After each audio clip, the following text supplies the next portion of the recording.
YCP నేత వల్లభనేని వంశీని కష్టాలు వెంటాడుతున్నాయి. సత్యవర్ధన్ కిడ్నాప్ కేసులో బెయిల్ వచ్చిన టీడీపీ ఆఫీస్ పై దాడి కేసులో బెయిల్ పై రేపు స్పష్టత రానుంది. ఈ కేసులోనూ బెయిల్ వస్తే వంశీ జైలు నుంచి విడుదలవుతారని భావించారు వైసీపీ నేతలు. కానీ ఇక్కడే హనుమాన్ జంక్షన్ పోలీసులు ట్విస్ట్ ఇచ్చారు. నకిలీ ఇళ్ల పట్టాల పంపిణీ కేసులో వంశీపై పీటీ వారెంట్ తీసుకున్నారు. సత్యవర్ధన్ కిడ్నాప్ కేసులో అరెస్టు తర్వాత వరుస పీటీ వారెంట్లు విచారణలతో వైసీపీ నేత వల్లభనేని వంశీ ఉక్కిరిబిక్కిరయ్యారు. 3 నెలలుగా జైల్లోనే ఉన్నారు వంశీ. ఇటీవలే వల్లభనేని అనారోగ్యానికి గురికావడంతో ఆయన ఆసుపత్రికి తరలించి వైద్య పరీక్షలు నిర్వహించారు జైలు అధికారులు. గురువారం మళ్లీ వైద్య పరీక్షల నిమిత్తం వంశీని విజయవాడ ప్రభుత్వ ఆసుపత్రికి తరలించారు. వంశీకి హెల్త్ చెకప్ చేసిన వైద్యులు ఆయన శ్వాస సంబంధిత సమస్యలతో బాధపడుతున్నారని తేల్చారు.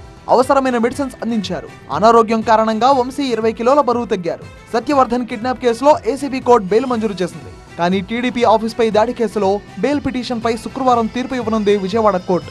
ఆ తీర్పు వంశీకి అనుకూలంగా వస్తే ఆయన జైలు నుంచి విడుదలవుతారని భావించారు వైసీపీ నేతలు. ఇంతలోనే నూజివీడు కోర్టులో వల్లభనేని వంశీపై పీటీ వారెంట్ జారీ అయింది.